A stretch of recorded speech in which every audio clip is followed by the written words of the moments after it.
Last video, I basically talked about Sonic X Shadow Generations, for obviously how their greedy practices for Nintendo Switch 2's upgraded version, or should I say lack of upgraded version, since you're basically buying the same game. This video, I'll actually be talking about a little bit about Rockstar and the delay of GTA 6. But that's not the only topic, as you will see later on. If you've read the title, then you know what's up. So, let's get down to business. GTA 6 has been delayed for May 26, and yeah, that's not too surprising since we haven't even gotten a second trailer, and I think the first trailer was at the end of 2023. Yeah, of course we're not gonna get this game released. I mean, if we did, we would have gotten a good couple of trailers, or at least, I would say like 2 more trailers, I feel like that just makes more sense.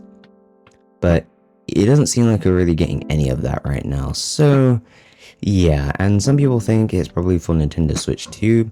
Not really.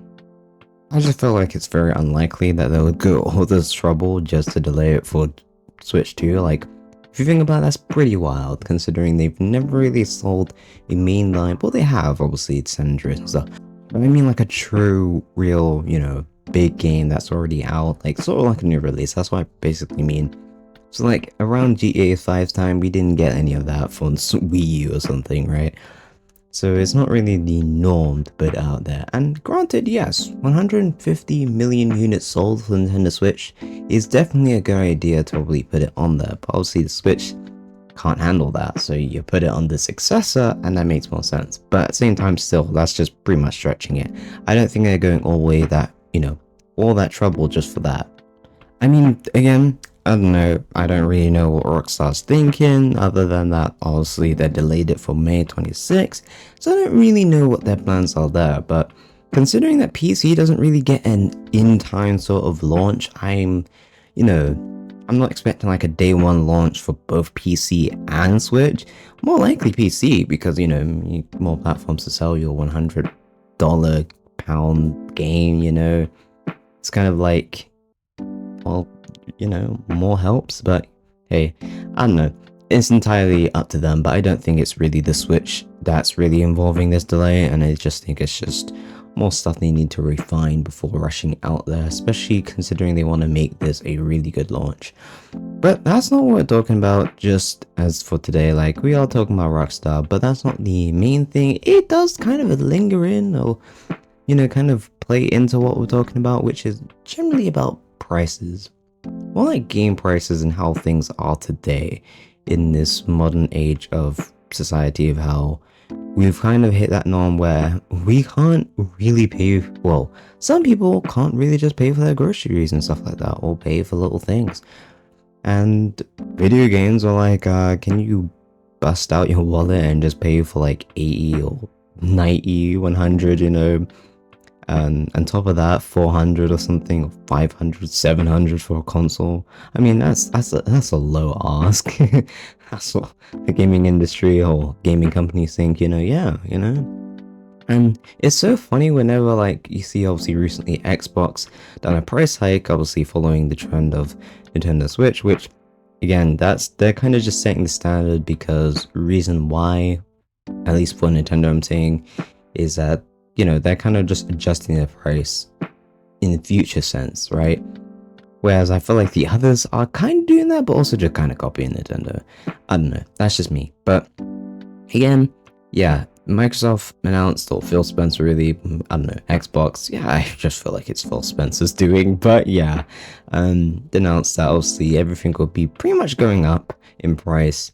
More or less, I saw, at least for my prices and stuff like that, it was like, what, 100 or so? So it's pretty wild, but I remember PlayStation doing that for the certain countries as well. So yeah, everyone's just kind of building up their sort of list of prices. Like, yeah, we're gonna upgrade it to this price and so on, which isn't surprising at this point, because again, Nintendo as well as freaking GTA is going to be doing that, so that's not too crazy when I think about it like that. But hey, we have to really wait and see how this will go. The only problem I have with this more so is just sales. Like, dude, I'm not going to be playing that price for all games. I'm going to need a sale or two. Because man, if you're expecting me to get that all the time, heck no. I mean, I know I live practically when it comes to like games and stuff. Like that's kind of just I really do love games. That's pretty much life for me.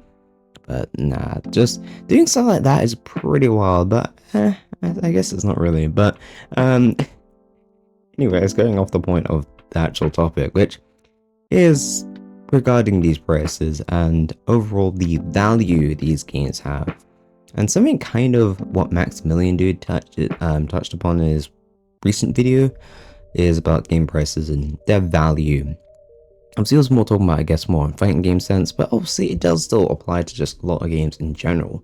I'm talking about content, you know, replayability, if that's the case.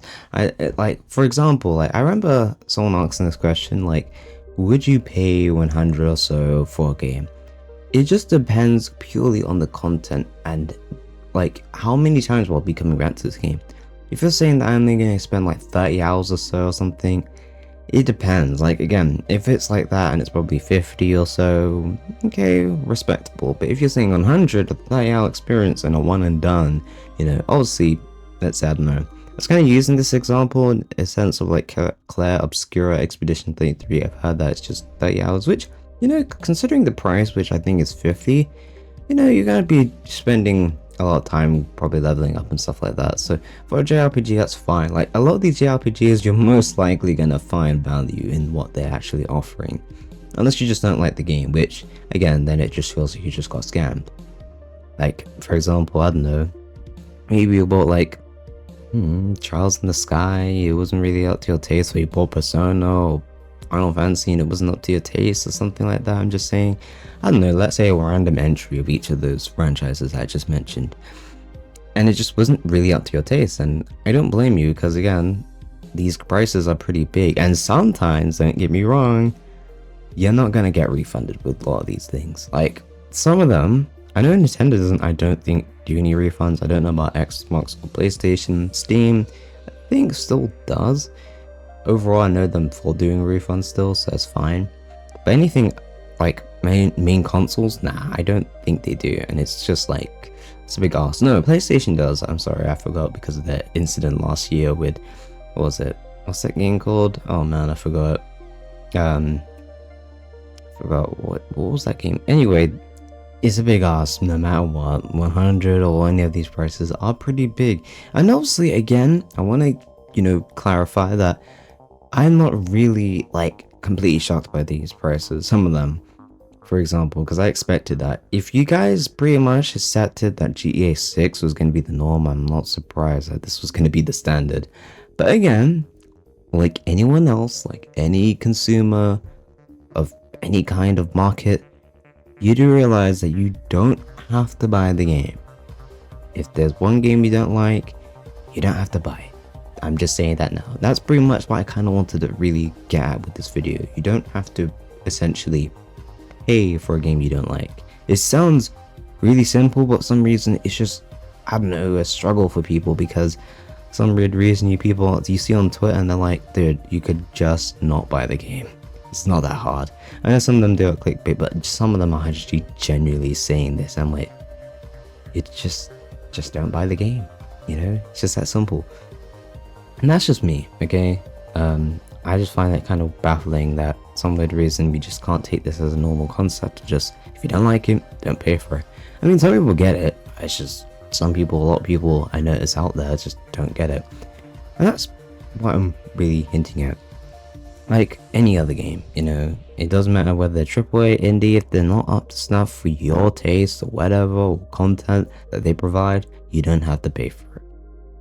But that's pretty much what I really want to get out for this video.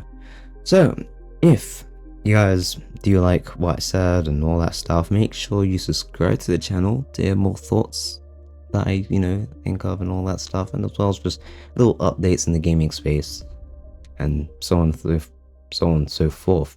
I don't know what happened to my tongue there, it's just like kind of twisted. But yeah, like the video and share this with your family and friends, and have a lovely day. But I don't know what my next video will be, because this is like a 2-in-1 in a sense. So we'll wait and see, I guess, whatever happens in the gaming industry. And pretty much I'm just clicking the time so Switch 2 can come out.